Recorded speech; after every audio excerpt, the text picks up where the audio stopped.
Politique, une quarantaine de maires de droite modérée et du centre, dont l'ancien Premier ministre Édouard Philippe, se sont réunis ce dimanche 29 août à Fontainebleau, Seine-et-Marne, promettant de se structurer pour peser davantage politiquement à l'approche de la présidentielle de 2022.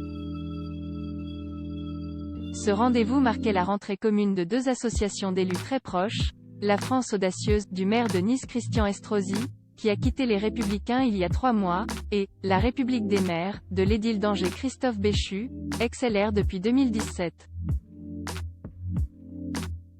En filigrane se dessine un espace politique penchant à droite et plutôt favorable à Emmanuel Macron, dont la figure de proue pourrait devenir à terme, s'il se concrétisait davantage, Édouard Philippe.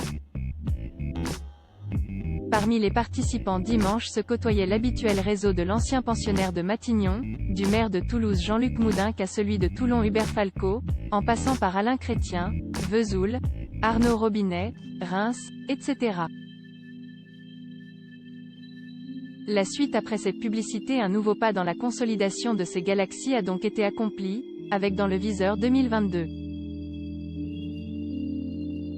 Il faut qu'on se voie de manière plus intense et que l'on réfléchisse à une forme de structuration qui nous permette de peser de manière politique dans les mois à venir, a résumé Christophe Béchu, dont l'association tiendra son congrès chez Édouard Philippe au Havre début octobre. Des maires, indépendants, mais loyaux, à l'État. Christian Estrosi a de son côté précisé le positionnement de ces maires, à la fois indépendants par rapport à n'importe quelle structure partisane, mais aussi partenaires loyaux de l'État.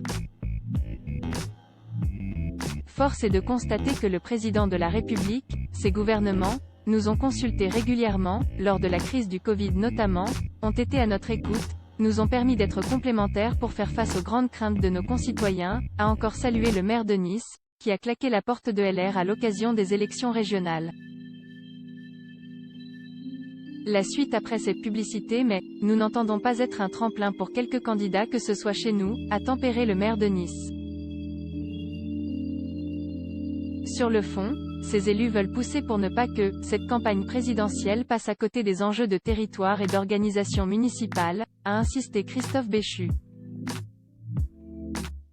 La direction de l'AMF en question, observant que la règle de non-cumul des mandats conduit les maires à ne plus pouvoir s'exprimer au Parlement, Estrosi a dit vouloir accompagner la réflexion du chef de l'État et son gouvernement sur de nouvelles étapes de la décentralisation, notamment dans le cadre de l'examen de la loi 3DS prochainement attendue à l'Assemblée. Par ailleurs, MM. Béchu et Estrosi se sont dit froissés de la brutalité avec laquelle la succession s'organise au sein de la puissante Association des maires de France, AMF, actuellement dirigée par le maire LR de Troyes François Baroin. Ce dernier a annoncé transmettre le témoin au maire LR de Cannes David Lisnard, qui continuera à faire tandem avec le vice-président André Léniel, maire PS d'Issoudun. Dans ce contexte, une réflexion a été entamée dimanche pour élaborer une liste concurrente, avant le dépôt des candidatures le 8 septembre.